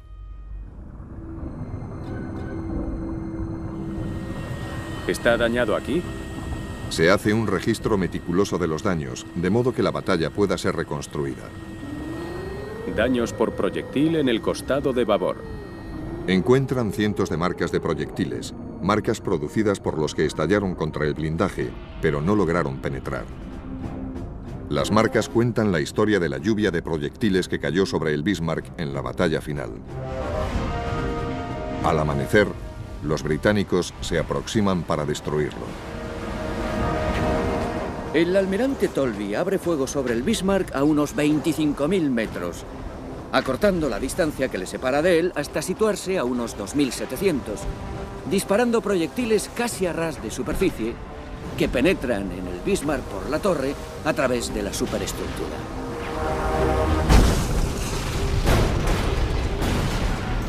Sin duda, querían vengarse de los alemanes por lo que le habían hecho al Hood. El propio Tolby ordenó al capitán del King George acercar el buque lo más posible al Bismarck para poder mirar a través de sus prismáticos y ver volar los trozos de aquel barco. Lo apresaron, querían destruirlo. El Rodney dispara proyectiles de 406 milímetros al Bismarck. Golpe a golpe. El King George dispara proyectiles del 356. Mazazo tras mazazo.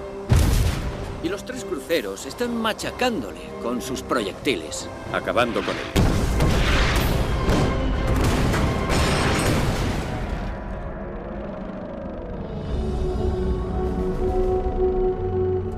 El objetivo principal de los artilleros británicos era el puente. Si destruían el cerebro del barco, sería totalmente vulnerable. El puente del Almirante, de 4 pisos, se desprendió en el hundimiento. Pero Lütjens y Lindemann dirigieron la batalla desde el puente del Capitán, que aún se conserva. Justo tras el puente del Capitán hay una torre blindada desde la que se dirigía la artillería principal. Es una cámara acorazada con paredes de 360 milímetros de espesor. Aproximándose por estribor, la tripulación del submarino se sorprende al encontrar el puente y la torre prácticamente intactos. Seguro que tiene marcas, pero no parece que lo hayan atravesado. No reventó todo. Es una puerta tremenda. Una buena puerta. Pero al desplazarse a babor, sus ilusiones se pierden.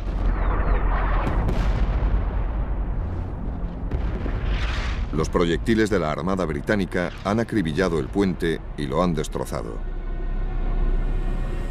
Está funcionando. Bien. Más abajo.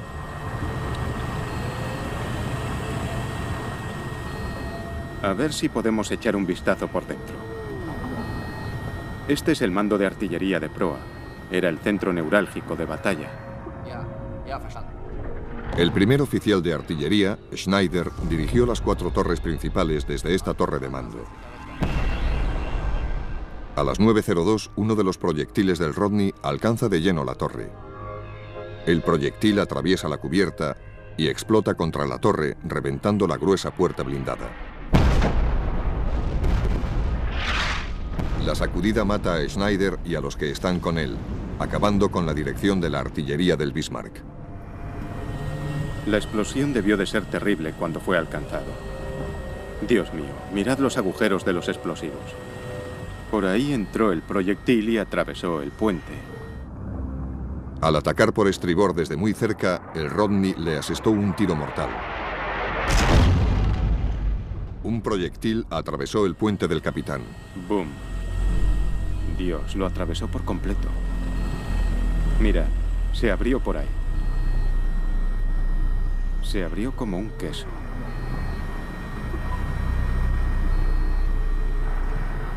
Esto debería llevarnos directamente al puente. Si ha quedado algo por donde podamos entrar. El agujero del proyectil debería estar aquí. El proyectil del Rodney debió de matar en el acto a Lutjens y a Lindemann.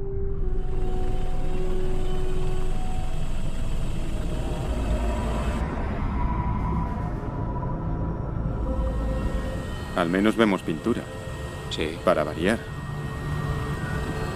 Una oficina. ¿Veis las dos mesas? Parece un colchón. Sí, debió de ser la litera de alguien. ¡Qué desastre! ¡Qué desastre! Destrozado por el proyectil. Jesús. Está destrozado. Parece que se fundió todo, ¿veis? Debió de ser un verdadero infierno. Bien, salgamos de aquí.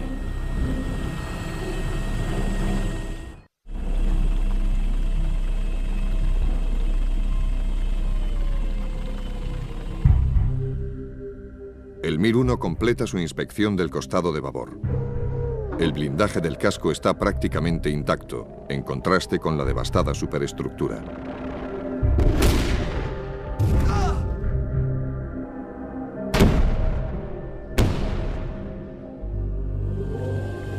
Sorprendentemente, a lo largo de todo el cinturón blindado por ambos costados del barco, solo hay dos agujeros que lo atraviesan totalmente. Ambos están en el costado de estribor, lo que indica que fueron los proyectiles de 406 milímetros del Rodney. Otros dos proyectiles perforaron el blindaje más ligero sobre el cinturón principal. Los barcos británicos dispararon 2.876 proyectiles. De ellos, unos 700 eran proyectiles del 356 y del 406, que podían haber perforado el blindaje lateral. El equipo se asombró al descubrir que a lo largo de los 425 metros de blindaje lateral solo hay 4 entradas. Solo 4 impactos de 700 posibles. Si los proyectiles británicos no perforaron el casco, no hundieron el barco. Pero, ¿y los torpedos? El Dorsetshire afirmó que 3 torpedos habían alcanzado al Bismarck poco antes de hundirse. ¿Pudieron haber sido los golpes mortales? Para localizar boquetes de torpedo, tenían que inspeccionar la parte inferior, a nivel del fango. Mike, estoy viendo algo bastante extraño. Encuentran algo asombroso. Un gran boquete de unos 30 metros de largo, con un borde superior perfectamente cortado. Obviamente no es un agujero de torpedo, pero ¿qué es? Encontraron más boquetes de gran tamaño con los bordes superiores perfectamente cortados a ambos costados del barco, tanto hacia proa como hacia popa. En total, un 40% de la obra viva había desaparecido por completo. En lugar de respuestas, habían encontrado más incógnitas. Yo estoy casi seguro de que el trozo pintado de rojo del Bismarck, sobre el que aterrizamos, de unos 27 metros de largo, es el trozo que corresponde al boquete. Lo que me llevaría a pensar que parte de los daños no fueron debido a los torpedos, sino al golpe. Creo que el barco baja, golpea la ladera, primero de proa, se escora y se desploma. Es una fuerza brutal, el casco literalmente revienta. Piezas del casco de muchos metros de largo salen volando por ahí y después el barco se desliza. 300 metros ladera abajo hasta que se asienta. Puede que nunca sepamos cuál fue el daño del torpedo. Solo una minuciosa exploración del interior, utilizando el ROV, podría aportar respuestas.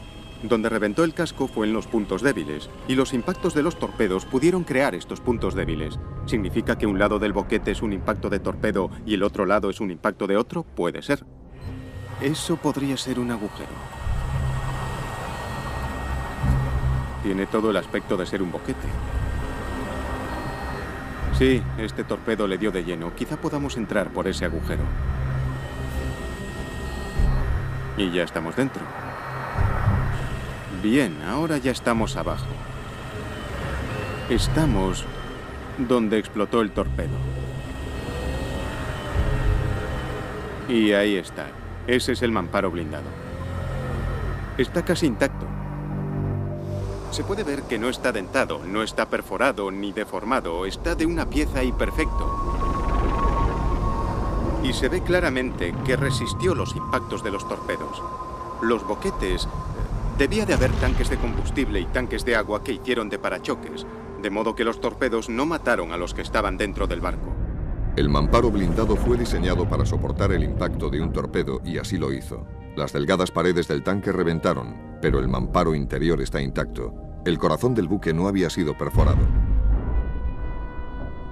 Ya que no se inundó el núcleo, los torpedos no pudieron hundir el barco en aquellos últimos minutos. Lo interesante es que todo lo que hemos encontrado en esta especie de examen forense del barco apoya su historia y de hecho explica su supervivencia. El almirante Tolby se acerca cada vez más a él hasta que al final están disparando casi a ras. Irónicamente, la proximidad del objetivo resta eficacia debido a la trayectoria plana del proyectil. Las cargas resbalaban sobre el agua o no llegaban a la profundidad necesaria para impactar. Los proyectiles destrozaron la superestructura y diezmaron a la tripulación, pero no alcanzaron el núcleo, no hundieron el barco, solo lo torturaron. Para salvarse de esta furia, la tripulación hundió el barco. El tiempo corría y Cal, Walter y Heinz sabían que pronto tendrían que vérselas con la violenta tormenta que había fuera.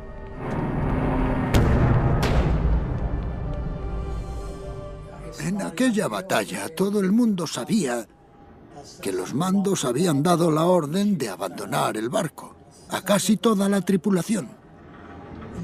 Entonces, en lugar de tener preparada una ruta de salida, simplemente me uní a un numeroso grupo de soldados que luchaban por salir.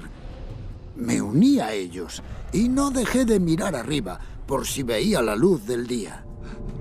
Y en lugar de planear una ruta de escape, me limité a seguir a los que se dirigían hacia la luz. Pasé por la zona de oficiales hasta que vi una luz. No había otra salida. Tenías que ir corriendo hasta la escalerilla más próxima. Y la escalerilla más próxima era la de la zona de oficiales. ¡Ustedes! ¡Vamos, salgan de aquí! 200 hombres empujan y luchan por subir por la escotilla del alcázar de babor, incluido el primer oficial, Earls, que había dado la orden de abandonar el barco. ¡Dejadme pasar! ¡Apartaos! ¡Apartaos! ¡Fuera! Un proyectil atraviesa el blindaje del costado de babor y explota entre ellos, matándolos a casi todos.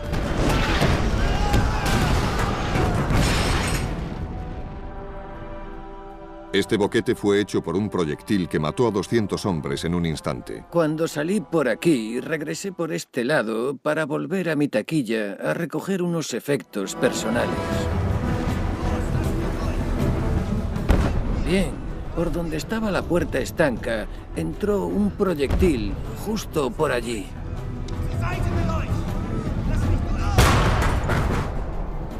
Y caí sentado aquí. Acabó con su trasero en el suelo. Lo del trasero es literal. Sí. Tú lo has dicho, Jay. Sí, se quedó dolorido. Entiendo. Sí. Bien. Cuando salí a la cubierta de babor, prácticamente todo estaba destrozado, estaba ardiendo y había grandes llamas. Había hombres heridos por todas partes. Justo como decía el lema del Bismarck. Aquí corre sangre y hierro. Literalmente.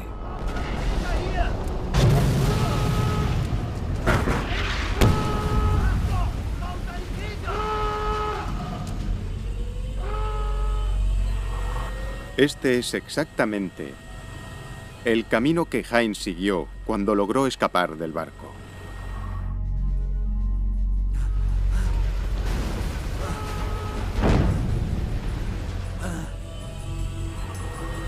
Salió por aquí hacia la derecha. ¿Veis eso que está a la derecha? Eso estaba bajo el agua. El barco estaba escorado. Y por aquí El Alcázar estaba inundado. La sangre corría por las cubiertas y todos los hombres heridos estaban amontonados, desmembrados, aún con vida. Justo aquí ocurrió la explosión del proyectil que cayó a popa junto a la torre. Hay un gran boquete en la cubierta. Aquí fue donde Heinz Steg se encontró con un amigo que había perdido las piernas justo donde está iluminando el foco. Según Heinz, su amigo le pidió un cigarrillo y Heinz se lo dio.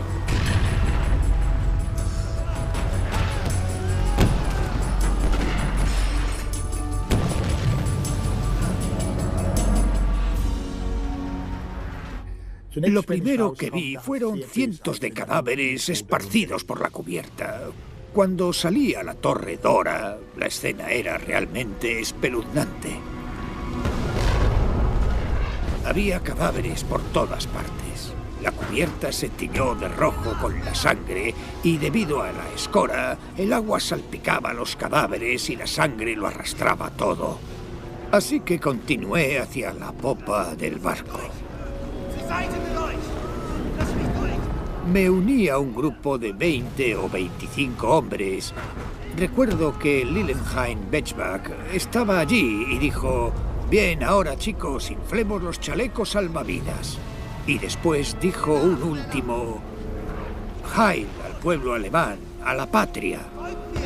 Pero no a Hitler. Y después recuerdo que me deslicé por la cubierta por el costado de babor. Después caímos al agua. ¿Te acuerdas de aquel chico? Creo que lo recogieron también cuando nos salvaron. Es verdad. Sí. Recuerdo que no hacía más que decir: «Dios mío, esto es el final. Se acabó todo». Nos zambullimos en el agua en grupo y recuerdo que durante un rato el grupo siguió a su alrededor, pero luego nos dispersamos en todas las direcciones. Parecíamos tapones de corcho cabeceando arriba y abajo en el mar.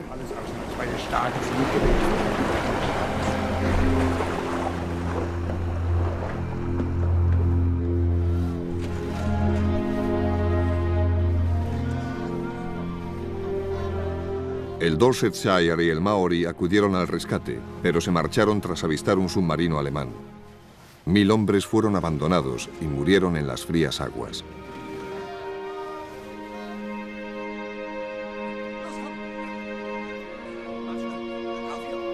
Cuando subimos a bordo del buque inglés, nos dimos cuenta de que los británicos podían ser perfectamente nuestros amigos por el modo en el que nos trataron.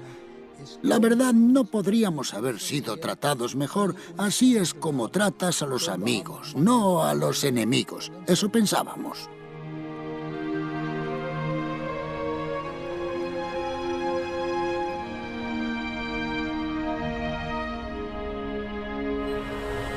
A veces ves una forma que corresponde a un cuerpo, o ves ropa flotando, pero no sabes si eso podría haber sido una bota o podría haber sido un hombre.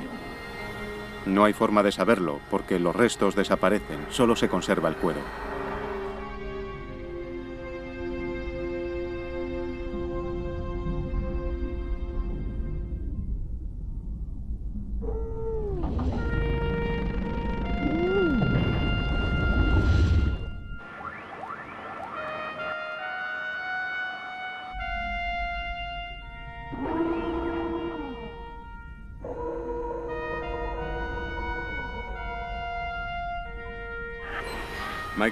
Michael Weiss, todos atentos, por favor.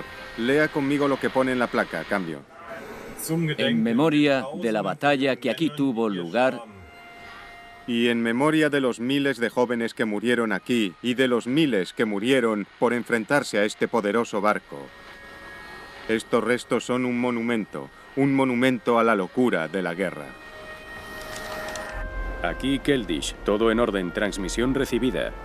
A Walter le gustaría decir también unas palabras. Recibido.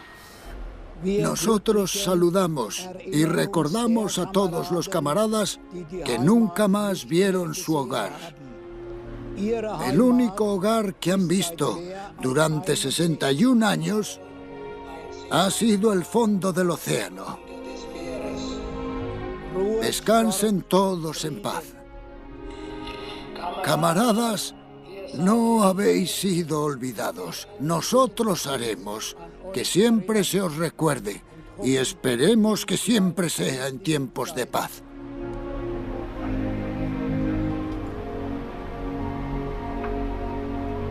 ¿Habéis recibido la transmisión? Cambio. Sí, recibida alto y claro. Gracias por tus palabras, Walter.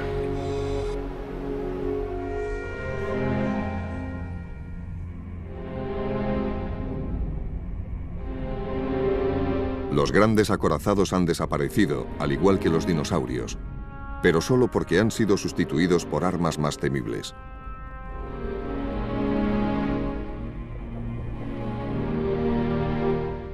El Bismarck ocupa su lugar en las profundidades, un hogar para bellas criaturas marinas y un recuerdo eterno de una época en la que el mundo se volvió loco.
Es todo un placer navegar por este bonito canal.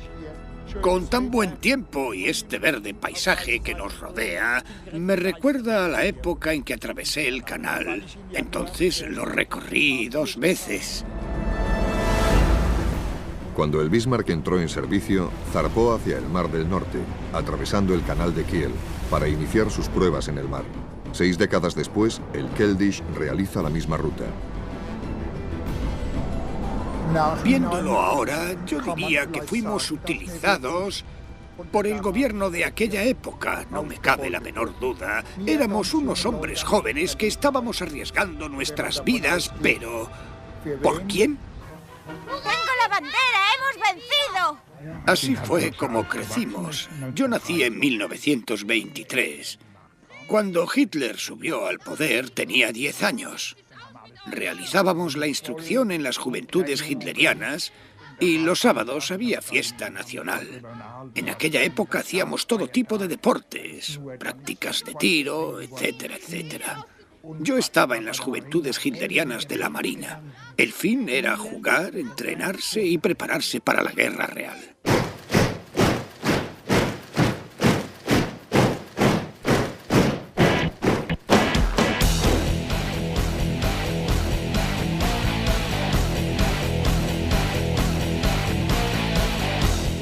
En la actualidad, Adolf Hitler es un símbolo del mal, pero para Karl y Walter y miles de jóvenes como ellos, era un dios. Le seguían ciegamente. Les envolvió en la histeria del culto nazi. Canalizó su ira y su espíritu patriótico con una calculada precisión, cautivando sus jóvenes corazones mejor que la mayor estrella del rock. Se sentían fuertes, orgullosos, parte de algo grande e inmortal. Eran intocables. Los pensamientos sobre la muerte, tanto la suya como las que les iban a ordenar cometer, eran ahogados por el clamor del Sieg Heil. ¡Sieg Heil!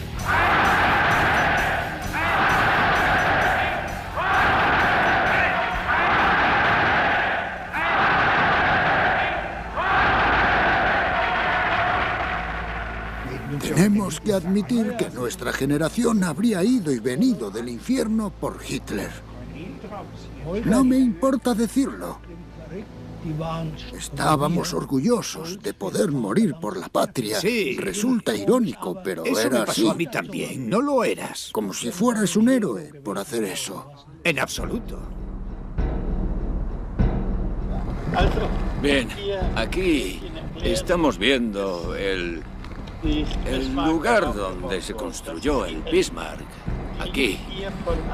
En toda esta zona fue donde se construyó y donde se botó al agua. Bautizo este barco con el nombre de Bismarck.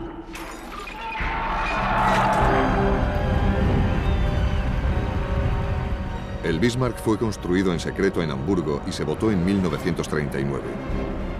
Era la encarnación del tremendo ego de Hitler y una catedral de acero. Era la mejor máquina de matar, la estrella de la muerte de la época.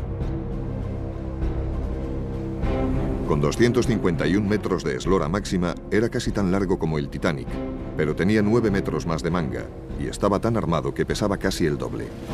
A pesar de su peso, podía navegar a casi 32 nudos, propulsado por unos motores que generaban 150.000 caballos de vapor.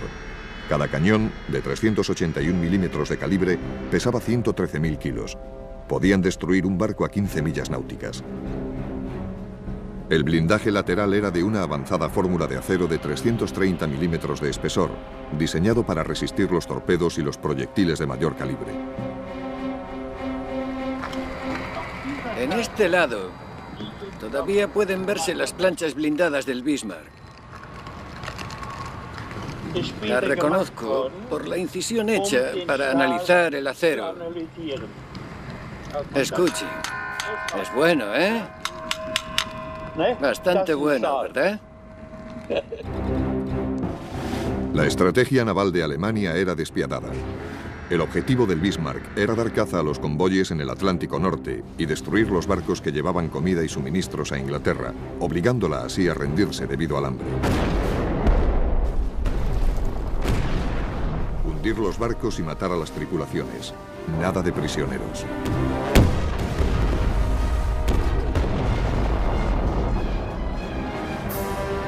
Rápido, mortal y prácticamente invulnerable, el Bismarck era un feroz depredador. Tenía que ser detenido antes de que se adentrase mucho en el Atlántico y comenzase su...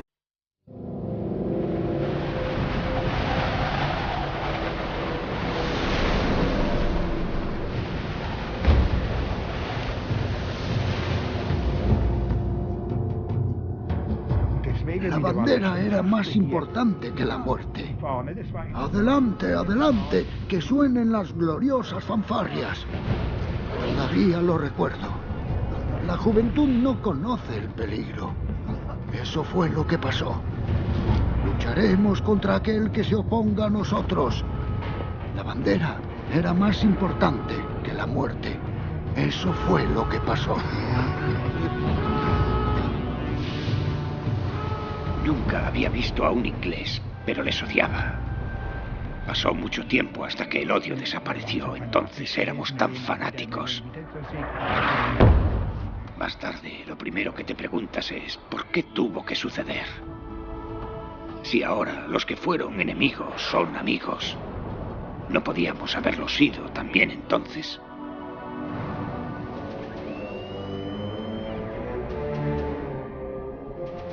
Hay que imaginar un barco tan poderoso que podía doblegar a una nación entera.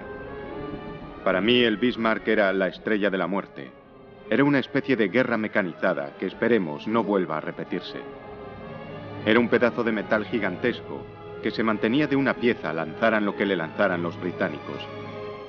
Y cuando por fin se hundió, se convirtió en una leyenda, con un poder sobre la imaginación humana similar al del Titanic.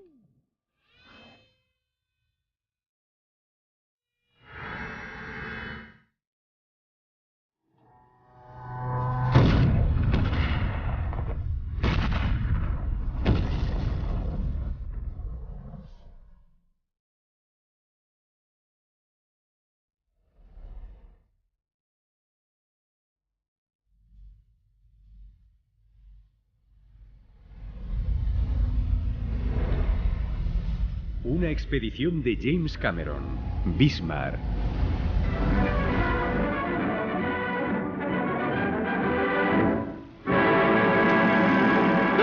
El Bismarck, considerado por los expertos navales el barco de guerra mejor equipado del mundo, fue visto zarpando del puerto noruego de Bergen hacia alta mar.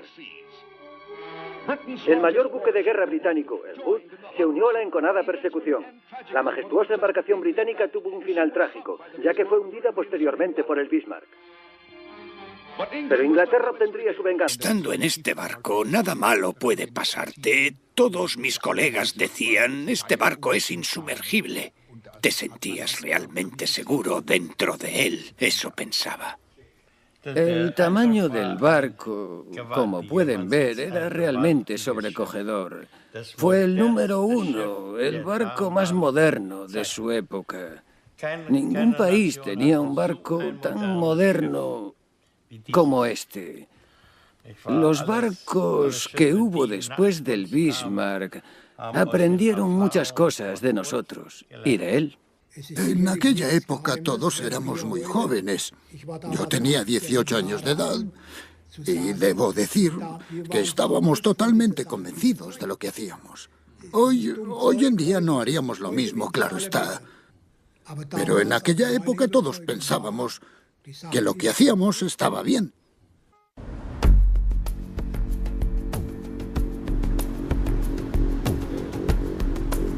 Capitán, ¿qué tal? ¿Cómo está? Hola. ¿Permiso para embarcar? Bien. James Cameron llega a Alemania con un equipo de 32 técnicos, científicos, historiadores y supervivientes del Bismarck para embarcar en el buque oceanográfico ruso, el Akademik Keldysh. Entre los 90 tripulantes hay muchos viejos amigos de anteriores expediciones de Cameron. Hola, Olga, ¿cómo estás? Hola. Me alegro de verte. ¿El Mir está bien? Sí. Al equipo le ha llevado un año prepararse para los retos técnicos que supone explorar el Bismarck. Me gusta esto. Para mí es una alternativa a hacer películas. Es tan desafiante técnica y emocionalmente que me permite utilizar mis conocimientos como cineasta, puesto que, aparte de realizar la filmación, está el diseño de los medios técnicos y el reto personal de trabajar en este medio hostil, de hacer todo correctamente y de hacerlo sin riesgos y obtener resultados. Resulta muy emocionante. Hola, Walter. Hola, Carl. Aquí estamos. Bienvenidos a bordo es del un placer Keldysh. verte de nuevo. Trabajé tanto sobre el naufragio del Titanic en 2 expediciones que no pude hablar con los supervivientes, conocer su punto de vista emocional, así que tuve que imaginarlo y crearlo en mi mente basándome en cosas que se habían escrito. Tener a estos hombres aquí nos da más cercanía. Los acorazados Rodney y King George zarparon acompañados por otras 100 embarcaciones. Tras una larga persecución alcanzaron al Bismarck a unas 400 millas náuticas al oeste de Brest, Francia. Fue el Dorsetshire el que dio el golpe de gracia que hundió al acorazado alemán. Solo 100 de sus tripulantes se salvaron, los demás se hundieron con el barco. El tan encomiado Bismarck había sido enviado al fondo en uno de los momentos más históricos de la Segunda Guerra Mundial.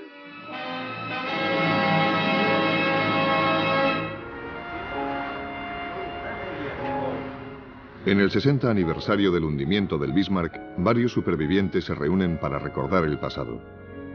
Este año, en un gesto extraordinario, han invitado a los hombres de los barcos ingleses que les hundieron. Este era mi puesto. Aquí arriba. Aquí arriba. En el King George. Se conocieron siendo enemigos. Ahora, 6 décadas después, se reúnen como amigos. Por supuesto. Aquel fue un gran momento, ¿a que sí? Lo más sorprendente es que aquí están estos hombres que tienen 78, 79, 80, uno de ellos tiene 84, y puedes entender por qué son supervivientes. Aquí tienes cientos y cientos de hombres yendo a las aguas frías del Atlántico Norte. Estos son los hombres que lo consiguieron. Es decir, entiendes el motivo, por qué tienen ansias de vivir. Están sanos, están en forma. Hombres de 80 años que podrían dejarme atrás al doblar la esquina. Realmente los admiro. Puedes ver que tienen espíritu, un espíritu de vida en ellos. ¿Es usted? ¿Qué apuesto? Usted era un apuesto demonio. Sí, era un oficial. Sí. Veía los proyectiles venir hacia nosotros. ¿Se podían ver por el aire? Oh, sí. Vimos todos los nuestros yendo hacia el Bismarck. No sabía eso. ¿Podían ver los proyectiles? Desde donde yo estaba, sí. Sí, creo que... Obviamente estamos hablando con los que quieren ser entrevistados y con los que pueden hablar sobre ello, los que se han reconciliado con el pasado o los que necesitan recordarle a la gente que lo sucedido es más importante que el dolor que pueda suponer volver a ese lugar de nuevo, con sus recuerdos. Pero sé que han dicho que cuando volvieron a casa, después de la guerra, no pudieron decirles a sus amigos que había cosas sobre las que no podían hablar porque la gente no lo hubiese entendido. ¿Qué fue lo que sintió cuando vio el Bismarck por primera vez, cuando se subió al barco? Pensé, Dios, este barco es enorme. Y pensé,